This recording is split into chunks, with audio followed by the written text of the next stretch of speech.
ಕೆಲವೊಮ್ಮೆ ತುಂಬಾ ಕುಡಿದು ಬಂದವರಿಗೆ 1 ಲೋಟ ಮಜ್ಜಿಗೆ ಕೊಟ್ಟರೆ ಇಳೀತಾರೆ. ಇನ್ನು ಕೆಲವರಿಗೆ 4 ಲೋಟ ಕೊಡಬೇಕಾಗ್ತದೆ. ಇನ್ನು ಕೆಲವರಿಗೆ 4 ಲೋಟ ಮಜ್ಜಿಗೆ ಕೊಟ್ಟರು ಇಳಿಯುವುದಿಲ್ಲ. ಈ ಭಕ್ತರ ಪಡೆ ಅಂತ ಉಂಟಲ್ಲ, ಅದರಲ್ಲಿ ಈಗ ಸ್ವಲ್ಪ ರಾಮನ ಹುಂಡಿ ಕಳವು ಪ್ರಕರಣದ ನಂತರ 1 ಲೋಟ ಮಜ್ಜಿಗೆ ಕುಡಿದಾಗ ಆಗಿದೆ. ಈ ನೀಟ್ ಆಗುವಾಗ ಇನ್ನೊಂದು ಲೋಟ ಕುಡಿದಾಗೆ ಆಗಿದೆ, ಸ್ವಲ್ಪ ಇಳಿದಿದೆ. ಆದ್ರೆ ಪೂರ ಇಳಿಯೋ ಮೊದಲು ಇವರೇನು ಮಾಡ್ತಾರೆ, ಇನ್ನೊಂದು ಹಿಂದುತ್ವದ ಅಜೆಂಡಾ ತರ್ತಾರೆ. ಅಲ್ಲೆಲ್ಲೋ ದನದ ಮಾಂಸ ದಿಕ್ಕಿತು, ಇಲ್ಲೆಲ್ಲೋ ಏನೋ ಆಯ್ತು ಅಂತೇಳಿ ಎಬ್ಬಿಸಿ ಹಾಕ್ತಾರೆ, ಮತ್ತೆ ಧ್ರುವೀಕರಣ ಆಗ್ತಾರೆ ಜನ. ಇವತ್ತು ಬಿಜೆಪಿಯ ನೈಜ ಹಿಂದುತ್ವ ಇವತ್ತಿಗೆ ನಾವು ಪ್ರಶ್ನೆ ಮಾಡಲೇಬೇಕಲ್ಲ. ದೇವಸ್ಥಾನದ ಹುಂಡಿಯನ್ನು ಕದ್ದು, ಯಾವ ದೇವಸ್ಥಾನ ಸ್ವಾಮಿ? ರಾಮ ಜನ್ಮಭೂಮಿ ಇಡೀ ಜಗತ್ತಿನಲ್ಲಿ ಭಾವನಾತ್ಮಕವಾಗಿ ಒಂದು ಅಲೆ ಎತ್ತಿತ್ತು. ಇವರು ಹೇಳ್ತಾರೆ, ನೀನು ಕಾಣಿಕೆ ಕೊಟ್ಟಿದ್ಯಾ ಅಂತ. ನಾನು ಕೊಟ್ಟಿದ್ದೆ. ನಾನು MG ಹೆಗಡೆ ಇದೇ RSS ಹಿಂದೂ ಸಂಘಟನೆಗಳಲ್ಲಿ ಮನೆಯಲ್ಲಿ ಮಡಿ ಉಟ್ಕೊಂಡು, ನಾವು ಭಟ್ರಲ್ಲ, ಮಡಿ ಉಟ್ಕೊಂಡು ಈ ಕಾಣಿಕೆ ಹೊಡೆಯೋದೆಲ್ಲ ಇವರು ಬಂದ ಮೇಲೆ ಗೊತ್ತಾದ. ನಾವು ಹೊಡೆದ ಕೊಟ್ಟದೆಲ್ಲ ಹೊಡಿತಾರೆ ಅಂತ ಗೊತ್ತಾಗಿದ್ರೆ ಅವತ್ತು ಹೊಟ್ಟೆ ಮಾಡ್ತಿರ್ಲಿಲ್ಲ. ನಾವು ಇಟ್ಕೊಂಡು ಶ್ರದ್ಧೆಯಿಂದ ಭಕ್ತಿಯಿಂದ ನಾನು ಸುಮಾರು 200 ಮನೆಗಳಿಗೆ ಕೊಂಡೋಗಿದ್ದೇನೆ ಇದೇ ಕೈಯಲ್ಲಿ.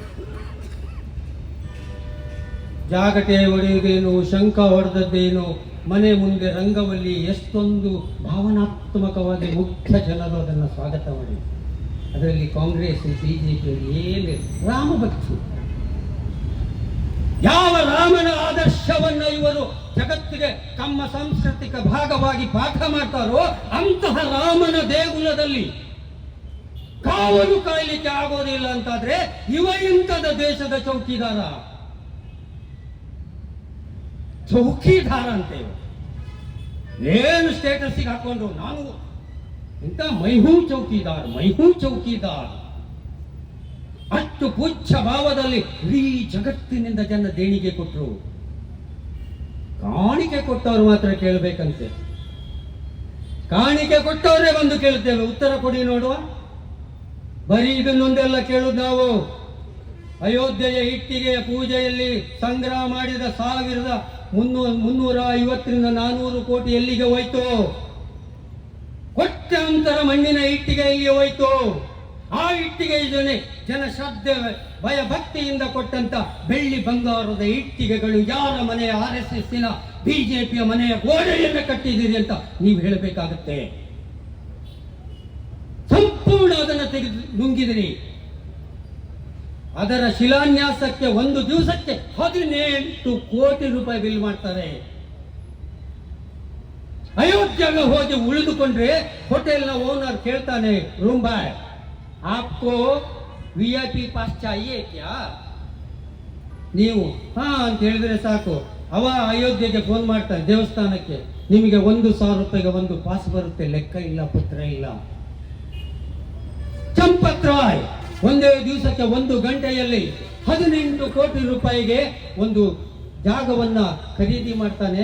ಅದರ ಮೊದಲು 1 ಗಂಟೆಯಲ್ಲಿ ಅದು 2 ಕೋಟಿ ರೂಪಾಯಿಗೆ ಖರೀದಿ ಮಾಡಿತ್ತು. ಅದರಲ್ಲೇ 106 ಕೋಟಿ ಆಗಿದೆ.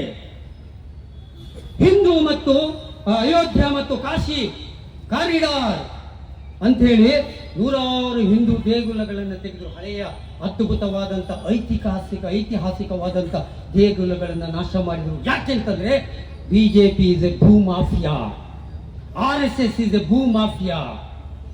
ಅಲ್ಲಿ ಕೋಟ್ಯಾಂತರ ಜನ ಜಾಗ ತಗೊಂಡಿದ್ದಾರೆ. ಉಡುಪಿಯವರು ಖುಷಿ ಪಡಿ, ಉಡುಪಿಯವರದ್ದು ದುಡ್ಡುಂಟು, ಹೋಟೆಲ್ ಉಂಟು. BJP ಮತ್ತು RSS ಎರಡನ್ನು ಒಟ್ಟಿಗೆ ಹೇಳಬೇಕು ನಾವು. ಯಾಕೆಂದ್ರೆ BJPಯ ಹೈಕಮಾಂಡ್ ಮುಖವಿಲ್ಲದ RSS.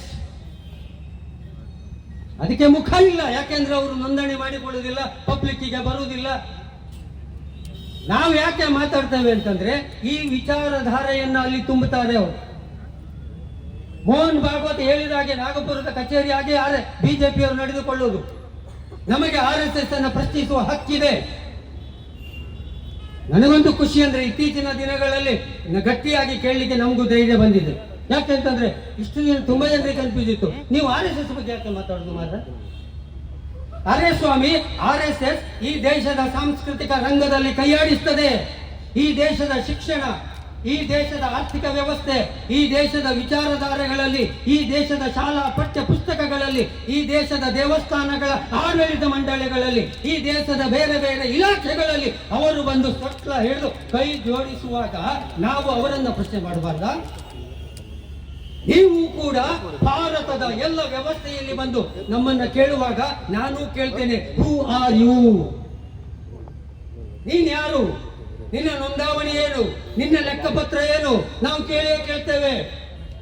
ಕಾಂಗ್ರೆಸ್ಗೆ ಹಿಗ್ಗಾಮುಖ ಜಾಡಿಸುವ RSS ನಾಯಕರ ಎದುರಿಗೆ, ಕಾಂಗ್ರೆಸ್ನವರಿಗೆ RSSಗೆ ಬಯಲಿಕ್ಕೆ ಯಾಕ್ರೆ ಹೆದರಿಕೆ? ಮನೆಗೆ ಹೋಗಿ ಕಾಂಗ್ರೆಸ್ಸಿನ ವಿರುದ್ಧ ಇಲ್ಲದ ಸುಳ್ಳುಗಳನ್ನು ಸೃಷ್ಟಿ ಮಾಡಿದ್ರು. ಮಹಾತ್ಮ ಗಾಂಧೀಜಿಯವರನ್ನ ಅವಹೇಳನ ಮಾಡಿದರು. ನೆಹರೂರವನ್ನ ಅವಹೇಳನ ಮಾಡ್ತಾರೆ. ಇಷ್ಟೆಲ್ಲ ಇರುವಾಗ ಯಾರು ಮಾಡುದು ಅದನ್ನ? RSS ತವರು ಮಾಡಿದ್ರು ತಾನೆ. ಬಿಜೆಪಿಯನ್ನು ನಾವು ಮುಗಿಸಬೇಕು ಅಂತಿದ್ರೆ RSSನ ತೊಡೆಗೆ ಹೊಡಿಬೇಕು. ಅಂದ್ರೆ ಕೃಷ್ಣ ಹೇಳ್ತಾನೆ ದುರ್ಯೋಧನ, ಇದು ಭೀಮನಿಗೆ, ಭೀಮ ದುರ್ಯೋಧನನ ತೊಡೆಗೆ ಹೊಡೆ, ಅವನ ಜೀವ ಇರುವುದು ಅಲ್ಲಿ ಅಂತ. ನೀ ಬೇರೆ ಕಡೆ ಎಷ್ಟು ಗುದ್ದಿದ್ರು ಅವ ಸಾಯುವುದಿಲ್ಲ ಅಂತ. ಹಾಗೆ ಬಿಜೆಪಿಯ ತೊಡೆಯ ಅದು RSS. ಕಾಂಗ್ರೆಸ್ ಕಾರ್ಯಕರ್ತರು, ಜನರು ಬಿಜೆಪಿಯನ್ನು ಮುಗಿಸ್ಬೇಕು ಅಂದ್ರೆ ಆ ತೊಡೆಗೆ ಹೊಡಿಬೇಕು ನಾವು. ಅದಿಲ್ಲದೆ ನಾವು ಗಾಳಿಯಲ್ಲಿ ಗುದ್ದಿಕೊಂಡಿರ್ತೇವೆ, ಅವರ ಕೆಲಸ ಅವರು ಮಾಡ್ತಾನೆ ಇರ್ತಾರೆ. ಇವತ್ತು ಒಂದು ಇಡೀ ಎಷ್ಟು ಲಕ್ಷ? 25 ಲಕ್ಷ ಒಂದು ಪರೀಕ್ಷೆ ಅಲ್ಲ,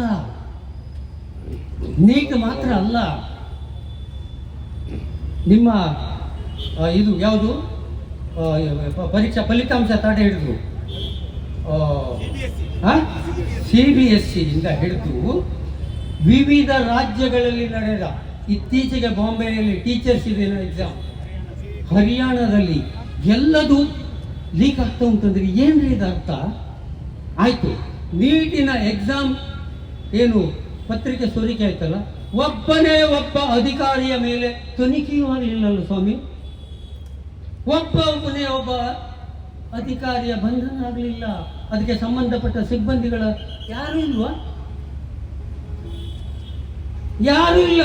ಯಾರೋ ಒಬ್ಬ ಒಂದು ಬಿಜೆಪಿ 2-3 ಲೀಡರ್ಗಳನ್ನ ಹಿಡಿದು ಬಿಟ್ರೆ ಅದರ ಒಳಗಿನವರನ್ನು ಯಾರು ಒಳಗಿನವರನ್ನು ಮುಟ್ಲಿಕ್ಕೆ ಹೋದ್ರೆ ಅವ ಹೇಳ್ತಾನೆ, ಹಂಗ ನನ್ನನ್ನು ಮುಟ್ಟೋಡ್ಚಿ, ನನ್ನನ್ನು ಮುಟ್ಟಿದ್ರೆ ನಾನು ನಿಮ್ಮ ಎಲ್ಲರ ಹೆಸರು ಹೇಳ್ತೇನೆ ಅಂತ.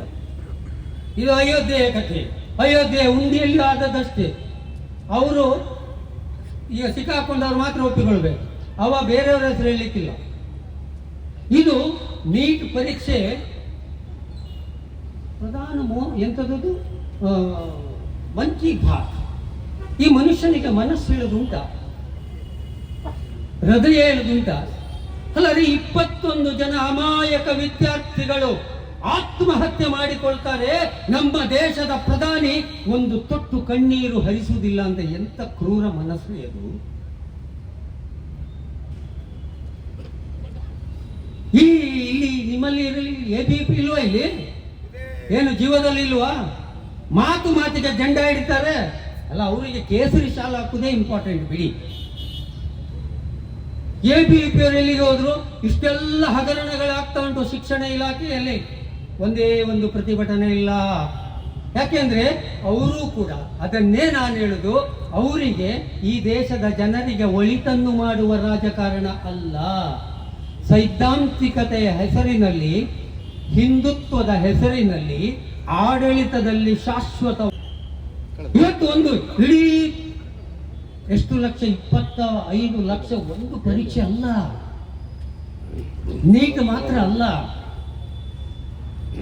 ನಿಮ್ಮ ಇದು ಯಾವುದು ಪರೀಕ್ಷಾ ಫಲಿತಾಂಶ ತಡೆ ಹಿಡಿದು CBSE ಇಂದ ಹಿಡಿದು ವಿವಿಧ ರಾಜ್ಯಗಳಲ್ಲಿ ನಡೆದ, ಇತ್ತೀಚೆಗೆ ಬಾಂಬೆಯಲ್ಲಿ ಟೀಚರ್ಸ್ ದಿನ ಎಕ್ಸಾಮ್, ಹರಿಯಾಣದಲ್ಲಿ ಎಲ್ಲದೂ ಲೀಕ್ ಆಗ್ತಾ ಉಂಟಂದ್ರೆ ಏನ್ರಿ ಇದು ಅರ್ಥ? ಆಯ್ತು, ನೀಟಿನ ಎಕ್ಸಾಮ್ ಏನು ಪತ್ರಿಕೆ ಸೋರಿಕೆ ಆಯ್ತಲ್ಲ, ಒಬ್ಬನೇ ಒಬ್ಬ ಅಧಿಕಾರಿಯ ಮೇಲೆ ತನಿಖೆಯೂ ಆಗಲಿಲ್ಲಲ್ಲ ಸ್ವಾಮಿ. ಒಬ್ಬನೇ ಒಬ್ಬ ಅಧಿಕಾರಿಯ ಬಂಧನ ಆಗಲಿಲ್ಲ. ಅದಕ್ಕೆ ಸಂಬಂಧಪಟ್ಟ ಸಿಬ್ಬಂದಿಗಳ ಯಾರು ಇಲ್ವಾ? ಯಾರು ಇಲ್ಲ. ಯಾರೋ ಒಬ್ಬ ಒಂದು ಬಿಜೆಪಿ 2-3 ಲೀಡರ್ಗಳನ್ನ ಹಿಡಿದು ಬಿಟ್ರೆ ಅದರ ಒಳಗಿನವರನ್ನು ಒಳಗಿನವರನ್ನು ಮುಟ್ಲಿಕ್ಕೆ ಹೋದ್ರೆ ಅವ ಹೇಳ್ತಾನೆ, ಒಂದು ನನ್ನನ್ನು ಮುಟ್ಟೋಡ್ಚಿ, ನನ್ನನ್ನು ಮುಟ್ಟಿದ್ರೆ ನಾನು ನಿಮ್ಮ ಎಲ್ಲರ ಹೆಸರು ಹೇಳ್ತೇನೆ ಅಂತ. ಇದು ಅಯೋಧ್ಯೆಯ ಕಥೆ. ಅಯೋಧ್ಯೆ ಉಂಡಿಯಲ್ಲಿ ಆದದಷ್ಟೇ. ಅವರು ಈಗ ಸಿಕ್ಕಾಕೊಂಡವ್ರು ಮಾತ್ರ ಒಪ್ಪಿಕೊಳ್ಬೇಕು, ಅವ ಬೇರೆಯವರ ಹೆಸರು ಹೇಳಲಿಕ್ಕಿಲ್ಲ. ಇದು ನೀಟ್ ಪರೀಕ್ಷೆ ಪ್ರಧಾನ ಎಂಥದ್ದು ಮನ್ ಕಿ ಬಾತ್. ಈ ಮನುಷ್ಯನಿಗೆ ಮನಸ್ಸು ಹೇಳುದುಂಟ, ಹೃದಯ ಹೇಳುದುಂಟ. ಅಲ್ಲದೆ 21 ಜನ ಅಮಾಯಕ ವಿದ್ಯಾರ್ಥಿಗಳು ಆತ್ಮಹತ್ಯೆ ಮಾಡಿಕೊಳ್ತಾರೆ. ನಮ್ಮ ದೇಶದ ಪ್ರಧಾನಿ ಒಂದು ತೊಟ್ಟು ಕಣ್ಣೀರು ಹರಿಸುವುದಿಲ್ಲ ಅಂತ. ಎಂತ ಕ್ರೂರ ಮನಸ್ಸು ಅದು. ಇಲ್ಲಿ ನಿಮ್ಮಲ್ಲಿ ಇರಲಿ ABP ಇಲ್ವಾ? ಇಲ್ಲಿ ಏನು ಜೀವದಲ್ಲಿ ಇಲ್ವಾ? ಮಾತಿಗೆ ಜೆಂಡ ಹಿಡಿತಾರೆ ಅಲ್ಲ, ಅವರಿಗೆ ಕೇಸರಿ ಶಾಲೆ ಹಾಕುವುದೇ ಇಂಪಾರ್ಟೆಂಟ್ ಬಿಡಿ. ABP ಅವರು ಎಲ್ಲಿಗೆ ಹೋದ್ರು? ಇಷ್ಟೆಲ್ಲ ಹಗರಣಗಳಾಗ್ತಾ ಉಂಟು ಶಿಕ್ಷಣ ಇಲಾಖೆಯಲ್ಲಿ, ಒಂದೇ ಒಂದು ಪ್ರತಿಭಟನೆ ಇಲ್ಲ.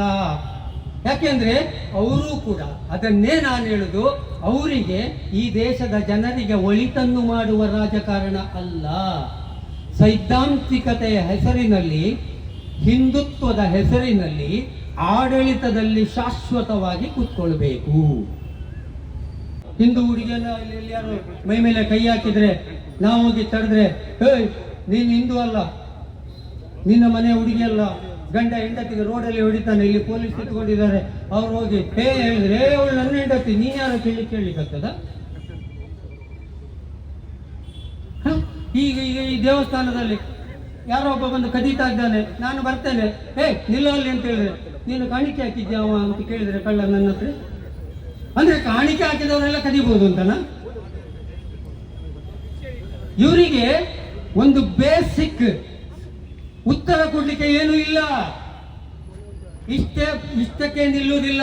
ರಾಮನ ಪಾದುಕೆ ಹೋಯ್ತು, ಬೆಳ್ಳಿದು ಅದೇನೋ ಕಂಠಿ ಹಾರ ಹೋಯ್ತು. ಓದ್ತಾ ನೋಡಿ ಪುಸ್ತಕ, ಏನೋ ತಮಾಷೆ ನೋಡಿ, 5 ಕೋಟಿ ರೂಪಾಯಿಯಲ್ಲಿ ರಾಮಾಯಣದ ಒಂದು ಪುಸ್ತಕ ಬಂಗಾರದಲ್ಲಿ ಬರೆದು, ಆ ಪುಸ್ತಕ ಇಲ್ಲ ಅಂತ ಇವತ್ತು ಸಿಕ್ಕಿತಂತೆ. ದೇವಸ್ಥಾನದ ಆ ವಠಾರದಲ್ಲಿ ಎಲ್ಲಿಯೋ ಬಿದ್ದುಕೊಂಡಿತ್ತಂತೆ. ಹೀಗೆ ಬಿದ್ದುಕೊಂಡಿತ್ತಂತೆ 5 ಕೋಟಿಯ ವಸ್ತು. 4,000 ಜನರ ಪರ್ಸನಲ್ ಸೆಕ್ಯೂರಿಟಿ ಗಾರ್ಡ್ ಇದು ಸಂಸ್ಥೆ ಚಂಪಕರಾಯ ಹೆಸರಲ್ಲಿ ಉಂಟು. 1 ಕೋಟಿ ರೂಪಾಯಿ ಅಯೋಧ್ಯೆ ಬಿಲ್ಲು ಹೋಗ್ತಾ ಉಂಟು ಅದಕ್ಕೆ. ಇದಿಲ್ಲಿಗೆ ಮುಗಿಯುವ ಕತೆ ಅಲ್ಲ. ಇದು ಹಾಗೆ ಹಾಗೆ ಹಾಗೆ ಹಾಗೆ ಬೆಂಗಳೂರಿನ ರೈಲು ಹತ್ತಿ ಕರಾವಳಿ, ಮಂಗಳೂರು ಭಾಗ, ಶಿವಮೊಗ್ಗ ಸುತ್ತಮುತ್ತ ನಮ್ಮ ಜೀಗಳ ಮನೆವರೆಗೂ ಉಂಟು. ಹಲವು ಜೀಗಳ ಮನೆಗೆ ಅದು ಬಂದಿದೆ, ಕಾಣಿಕೆ ದುಡ್ಡು. ಹಾಗಾಗಿ ನೀಟ್ ಹೇಳುವಂತದ್ದು ಒಂದು ಸೋರಿಕೆ. ಅಲ್ಲಿ ಪಾಪ ಅವರು ಆತ್ಮಹತ್ಯೆ ಮಾಡಿಕೊಂಡ್ರು, ಅದಕ್ಕೆ ಹೇಳುವವರಿಲ್ಲ ಕೇಳುವವರಿಲ್ಲ. ಈಗ ಇಲ್ಲಿ ನೋಡಿ, ಭಕ್ತರು ದುಡ್ಡು ಕೊಟ್ಟರು ಹೋಯ್ತು. ಇದು 2ನೇ ಪ್ರಕರಣವಾ? ಅಲ್ಲ. PM ಎಂಥದ್ದು, PM ಕೇರ್ ಫಂಡ್, ಅದಕ್ಕೂ ಕಾನೂನು ಏನು, RTIಯಲ್ಲಿ ಅರ್ಜಿ ಹಾಕ್ಲಿಕ್ಕಿಲ್ಲ. ಅಲ್ಲಲ್ಲಿ ಪ್ರಧಾನಮಂತ್ರಿ ಫಂಡಿಗೆ ಅದು ಸಾರ್ವಜನಿಕ ಅಲ್ಲಂತೆ. ಅಯೋಧ್ಯೆದ ಹೇಳ್ತಾರೆ ಅದು ಸಾರ್ವಜನಿಕ ಅಲ್ಲಂತೆ. RSSನವ್ರು ಹೇಳ್ತಾರೆ ನಾವು ಸಾರ್ವಜನಿಕ ಅಲ್ಲ ಅಂತ. ದುಡ್ಡು ಮಾತ್ರ ಸಾರ್ವಜನಿಕರದ್ದು ತಗೊಳ್ತಾರೆ, ಅದನ್ನು ಕೇಳಲಿಕ್ಕಿಲ್ಲ. ಆಮೇಲೆ ಇನ್ನೊಂದು ದೊಡ್ಡ ಸ್ಕ್ಯಾಮ್. ಈ ಸ್ಕ್ಯಾಮ್ ಹೇಗಾಗಿದೆ ಅಂದ್ರೆ, ನಮಗೆ ಒಂದೊಂದು ಸ್ಕ್ಯಾಮು ಬರ್ತಾ ಇರ್ತದೆ. ಕನ್ನಡ ಸೀರಿಯಲ್ನಲ್ಲಿ ಬಂದಾಗೆ ಒಂದಾದ ಮೇಲೆ ಒಂದು. ಅದಕ್ಕೆ ನಾನು ಹೇಳುದು, RSS is nothing but A ರಾಷ್ಟ್ರೀಯ ಸ್ಕ್ಯಾಮಿಂಗ್ ಸಂಘ ಅಂತ. ಸ್ಕ್ಯಾಮ್ ಸಂಘ, ಬರೀ ಸ್ಕ್ಯಾಮೇ ಇವ್ರ ಆಸ್ತಿಯ ಬಗ್ಗೆ ಕೇಳಬಾರ್ದಂತೆ. ಇವರು ನಮ್ಮನ್ನು ಏನು ಬೇಕಾದ್ರೂ ಬೈಬೋದಂತೆ. ಇವರು ಮೋದಿಯನ್ನ ಪ್ರಶ್ನೆ ಮಾಡಬಹುದಂತೆ, ಮಾಡಬಾರ್ದಂತೆ. ಇವರು ರಾಹುಲ್ ಗಾಂಧಿಯನ್ನ ಟ್ರೋಲ್ ಮಾಡಬಹುದಂತೆ. ನಾವು ಇತಿಹಾಸದ ಬಗ್ಗೆ ಮಾತಾಡಬಾರ್ದಂತೆ. ಇವರು ರಾತ್ರಿ ಬೆಳಗಾಗುವಾಗ ಉರಿಗೌಡ ನಂಜೇಗೌಡ ಬಂದಿದ್ದ ಅಲ್ಲ, ಅದು ಯಾರು ಅಡ್ಡಡ್ಡ ಇದ್ದಾನೆ, ಅಡ್ಡಡ್ಡ ಅಂತ ಅವನ ಹೆಸರು ಮರ್ತೋಯ್ತು. ಆ ಅಡ್ಡಡ್ಡ ಅಂತ ಹೇಳುವವ ರಾತ್ರಿ ಬೆಳಗಾಗುವಾಗ ಉರಿಗೌಡ ನಂಜೇಗೌಡ ಶಾಲೆ ಪಾಠಕ್ಕೆ ಹಾಕ್ಲಿಕ್ಕೆ ಹೊರಟಿದ್ರು. ಅದೀಗ ಇದರಲ್ಲಿ ನೋಡಬೇಕು, ನಿಮ್ಮ ಮತದಾರರ ಪಟ್ಟಿ ಪರಿಶೀಲನೆಯಲ್ಲಿ ಯಾರಾದರೂ ಮಕ್ಕಳು ಮೊಮ್ಮಕ್ಕಳು ಬಂದಿದಾರ ಅಂತ ಮ್ಯಾಪಿಂಗಲ್ಲಿ ಅಡ್ಡಡ್ಡ ಅವನು ಕೊಟ್ಟಿದ್ದಾನೆ ಅಂತ ನೋಡ್ಬೇಕು. ಏನು ಸುಳ್ಳು ಕಥಾನಕಗಳನ್ನು ಸೃಷ್ಟಿ ಮಾಡಿ ಭಾರತದ ಪ್ರಜೆಗಳಿಗೆ ವಂಚಿಸಿದ್ದಿದ್ರೆ ಅದು ಬಿಜೆಪಿ, ಅದು RSS. ಬರೀ ಸುಳ್ಳು ಕಥಾನಕಗಳನ್ನು ಸೃಷ್ಟಿ ಮಾಡ್ತಾರೆ. 5 ನಿಮಿಷಕ್ಕೆ 4,000 ಕೋಟಿಯನ್ನು ಸೋಷಿಯಲ್ ಮೀಡಿಯಾಕ್ಕೆ ಖರ್ಚು ಮಾಡಿದ್ದಾರೆ. ವಾಟ್ಸಾಪ್ ಎಲ್ಲರಿಗೂ ಕೇಸರಿ ಶಾಲ್ ಹಾಕಿ ಅಲ್ಲಿಗೆ ಮುಗಿತು. ಅವರೆಲ್ಲ ಪಕ್ಷಕ್ಕೆ ತಗೊಂಡು ನೋಡಿ, ಅವರು ಸೈದ್ಧಾಂತಿಕ ರಾಜಕಾರಣ ಎಷ್ಟು ಕೆಟ್ಟದಾಗಿ ಮಾಡ್ತಾ ಇದ್ದಾರೆ. ಅವರು ಎಲ್ಲಿಯೂ ಕೂಡ ಜನರ ಓಟಿನಿಂದ ಗೆದ್ದವರಲ್ಲ. ಇವತ್ತಿಗೂ ಭಾರತದಲ್ಲಿ ಅತ್ಯಧಿಕ ಅಂದರೆ 38% ಮಾತ್ರ ಬಿಜೆಪಿಗೆ. ಅವರಿಗೂ ಕೆಲವು ಅನ್ಯ ಪಕ್ಷಗಳದ್ದು ಸೇರಿಕೊಂಡು ಫೈಟ್ ಮಾಡುವುದು. ಮಹಾರಾಷ್ಟ್ರದಲ್ಲಿ, ಒಮ್ಮೆ ಕರ್ನಾಟಕದಲ್ಲಿ, ಮತ್ತೆ ಅಸ್ಸಾಂ, ಮಣಿಪುರ್, ನಾಗಾಲ್ಯಾಂಡಿನ ಅನೇಕ ರಾಜ್ಯಗಳಲ್ಲಿ ಅನೇಕ ಕಡೆ ಇವರು ಆಪರೇಷನ್ ಕಮಲದ ಮೂಲಕ ಅಧಿಕಾರಕ್ಕೆ ಬಂದದ್ದು ಅಲ್ವಾ ಗಫೂರ್ ಸರ್? ಚುನಾವಣೆಯಲ್ಲಿ ಬಹುಮತದಿಂದ ಗೆದ್ದದ್ದಲ್ಲ. MP ಇಲೆಕ್ಷನ್ ಅಲ್ಲೂ 36% ಮಾತ್ರ ಅವರಿಗೆ. ಹಾಗಿದ್ರೆ ಅಷ್ಟು ಸೀಟ್ ಹೇಗೆ ಬರ್ತದೆ ಅಂದ್ರೆ ಅದರ ಎದುರಾಳಿಗಳ ಓಟು ಛಿದ್ರ ಆಗ್ತದೆ. ಸಿಂಪಲ್, ಛಿದ್ರ ಆಗ್ತದೆ. ಜೊತೆಗೆ ಈ ಒಂದು 5% ಜನರ ತಲೆಯಲ್ಲಿ ನಾನು ಹೇಳಿರಲ್ಲ, ಹಿಂದುತ್ವ, ಇದು ಮುಸ್ಲಿಂ ರಾಷ್ಟ್ರ ಆಗ್ತದೆ, ಲವ್ ಜಿಹಾದ್. ನಮ್ಮ ಕನ್ನಡಕ ಪ್ರಭಾಕರ್ ಭಟ್ರದ್ದು ಹೇಗೆ ಲವ್ ಜಿಹಾದ್. ಇನ್ನೊಬ್ಬ ಬರ್ತಾನಲ್ಲ, ಯಾರೋ ಸುಲಿಬೆಲೆ ಸ್ವಲ್ಪ ಎಳೆಯುವುದು ಕಮ್ಮಿ, ಸ್ಲೋ. ಅವರ ಸುಳ್ಳುಗಳು ಉಂಟಲ್ಲ, ಜಗತ್ತಿನಲ್ಲಿ ಸುಳ್ಳಿನ ಬ್ರಹ್ಮ ಅಂತ ಹೇಳಿ ನಾನು ಅವ್ರಿಗೆ ಸರ್ಟಿಫಿಕೇಟ್ ಕೊಡ್ತೇನೆ. ಸುಳ್ಳಿನ ಬ್ರಹ್ಮ ಸುಲಿಬೆಲೆ. ಬರೀ ಸುಳ್ಳು ಹೇಳು, ಆಯ್ತಾ? ಇವರೆಲ್ಲ ಈ ಸುಳ್ಳಿನಿಂದಾಗಿ 5% ಜನರು ಅವರೊಟ್ಟಿಗಿದ್ದಾರೆ. ಅದನ್ನು ನಂಬುತ್ತಾರೆ ಜನ. ಹಾಗಾಗಿ ಬಿಜೆಪಿ ಕೇವಲ ನಾವು MLA ಆಗಬೇಕು, MP ಆಗಬೇಕು, ಗೌರ್ಮೆಂಟ್ ಮಾಡಬೇಕು ಬಂದದ್ದಲ್ಲ. ಅವರು ಅವರ ಹಿಂದೂ ರಾಷ್ಟ್ರವನ್ನ ಮಾಡಲಿಕ್ಕೆ 100 ವರ್ಷಗಳಿಂದ ಸಂಕಲ್ಪ ಮಾಡಿ ಬಂದದ್ದು. ಅದನ್ನ ಮುಂದಿನ ದಿನಗಳಲ್ಲಿ ಇನ್ನೂ 50 ವರ್ಷ ಹೋದರೂ ಕೂಡ ಆ ಹಿಂದುತ್ವದ ರಾಷ್ಟ್ರ ಸ್ಥಾಪನೆ ಮಾಡಬೇಕು. ಅದಕ್ಕೆ ಒಮ್ಮೊಮ್ಮೆ ಒಂದೊಂದು ತಂತ್ರಗಾರಿಕೆ. ಒಮ್ಮೆ ಆಪರೇಷನ್ ಕಮಲ, ಇನ್ನೊಮ್ಮೆ ಎಂಥದ್ದು EVM, ಇನ್ನೊಮ್ಮೆ ಎಂಥದ್ದು ಹಿಂದೂ ಮುಸ್ಲಿಂ ಹೊಡೆದಾಟ, ಇನ್ನೊಮ್ಮೆ ಇನ್ನೊಂದು ತಂತ್ರ ಯಾವುದು, ಪಕ್ಷಗಳನ್ನೇ ಖರೀದಿ ಮಾಡುವುದು. ಬೇರೆ ಬೇರೆ ತಂತ್ರಗಳನ್ನು ಯೂಸ್ ಮಾಡಿ ಮಾಡಿ ಮಾಡಿ ಮಾಡಿ ಮೇಲೆ ಬಂದರು. ಕಾಂಗ್ರೆಸ್, ಕಮ್ಯುನಿಸ್ಟು, ಜನತಾದಳ, SP, ಇನ್ನೊಂದು ಮತ್ತೊಂದು ಎಲ್ಲರೂ ಕೂಡ ಭಾರತದ ರಾಜಕಾರಣದಲ್ಲಿ ಅಧಿಕಾರವನ್ನ ಹಿಡಿದು ಅವರವರ ಸಿದ್ಧಾಂತದಲ್ಲಿ ಅಭಿವೃದ್ಧಿ ಮತ್ತು ಭಾರತದ ಈ ರಾಷ್ಟ್ರವನ್ನು ಕಟ್ಟುವ ಕೆಲಸವನ್ನ ಮಾಡ್ತೇವೆ ಹೇಳಿ ಎಲ್ಲ ರಾಜಕೀಯ ಪಕ್ಷಗಳು ಕೆಲಸ ಮಾಡಿಕೊಂಡಿದ್ದು. ಅದೇ ರೀತಿ RSS ಪ್ರೊಜೆಕ್ಟೆಡ್ RSS ತಂದಂತ ಬಿಜೆಪಿ ಕೂಡ ಒಂದು ರಾಜಕೀಯ ಪಕ್ಷವಾಗಿ ನಮ್ಮ ನಡುವೆ ಇರುವುದಕ್ಕೆ ನನ್ನ ಯಾವ ಆಕ್ಷೇಪವೂ ಇಲ್ಲ. ಅದಕ್ಕೆ ಯಾರಾದರೂ ಮತ ಕೊಡ್ತೇನೆ ಹೇಳಿದ್ರೆ ನಾನೇನು ಹೇಳುವುದೂ ಇಲ್ಲ. ಆದರೆ ಅವರು ಕೇವಲ ಅಧಿಕಾರದ ರಾಜಕಾರಣಕ್ಕೆ ಬಂದವರಲ್ಲ. ಅವರು ಅಧಿಕಾರದ ರಾಜಕಾರಣವನ್ನ ದುರುಪಯೋಗ ಮಾಡಿಸಿಕೊಂಡು ಭಾರತದಲ್ಲಿ ಹೊಸ ಸೈದ್ಧಾಂತಿಕತೆಯನ್ನ ಪುನರ್ಸ್ಥಾಪನೆ ಮಾಡಲಿಕ್ಕೆ ಬಂದವರು. ಇದು ನಮಗೆ ಅರ್ಥ ಆಗಬೇಕು. ಅವರು MLA ಆಗ್ತಾರೆ, ನಾವು MLA ಆಗ್ತೇವೆ, ಅವರೊಂದಿಷ್ಟು ಕೆಲಸ ಮಾಡಿದ್ರು, ನಾವೊಂದಕ್ಕೆ ಅಲ್ಲ. ಅವರ MLAಗಳು, MPಗಳು ಎಲ್ಲರ ಚಿಂತನೆ RSSನ ನಾಗಪುರದ ಕಚೇರಿಯಲ್ಲಿ ತೀರ್ಮಾನ ಆಗುತ್ತೆ. ಅದು ಈ ಭಾರತದ ರಾಜಕಾರಣದ ವ್ಯವಸ್ಥೆಯ ವಿರುದ್ಧವಾದ ಮತ್ತು ಯಾವುದೇ ಸಂವಿಧಾನಬದ್ಧವಲ್ಲದ ಒಂದು ಹೈಕಮಾಂಡ್ ತೀರ್ಮಾನ ಮಾಡುತ್ತೆ. ಹಾಗಿದ್ರೆ RSSಗೂ ನೀಟಿಗೂ ಎಲ್ಲಿಗೆ ಲಿಂಕ್ ಆಗ್ತದೆ? RSS ಇವತ್ತು ಮೋದಿ ಸರ್ಕಾರ ಬಂದಾಗ 2 ಮಿನಿಸ್ಟ್ರಿಯನ್ನ ಕೇಳಿತು. ಮೋಹನ್ ಭಾಗವತ್ ಜಿ ಮೋದಿಜಿಯವರ ಹತ್ರ ಹೇಳೋದು, ನಮಗೆ 2 ಮಿನಿಸ್ಟರ್, ಅದು 2 ಇಲಾಖೆ ನಮಗೆ, ಒಂದು ಶಿಕ್ಷಣ ಇಲಾಖೆ, ಇನ್ನೊಂದು ಸಾಂಸ್ಕೃತಿಕ ಇಲಾಖೆ. ಈ ಶಿಕ್ಷಣ ಇಲಾಖೆ ಮತ್ತು ಸಂಸ್ಕೃತಿ ಇಲಾಖೆಗಳನ್ನ ಇಟ್ಟುಕೊಂಡು RSS ತನ್ನ ವಿಚಾರಧಾರೆಯನ್ನ ಭಾರತದ ಆಡಳಿತ ವ್ಯವಸ್ಥೆಯಲ್ಲಿ ತುರುಕಲಿಕ್ಕೆ ನೋಡ್ತಾ ಉಂಟು. ತುರ್ಕಿ ಆಗಿದೆ ಸ್ವಲ್ಪ. ಇದು ಏನು ಹೀಗಂದ್ರೆ, ಹಿರೇಡ್ಕ ಬ್ಲಾಕ್ನ ಅಧ್ಯಕ್ಷರಾದಂತಹ ಸಂತೋಷ್ ಕುಲಾಲ್ರವರೇ, ಕಾಂಗ್ರೆಸ್ನ ಉಪಾಧ್ಯಕ್ಷರಾದಂತಹ ಅಶ್ವಿನ್ ಕೋಟ್ಯಾನ್ರವರೇ, ಅದೇ ರೀತಿ ಮಾವಲನ್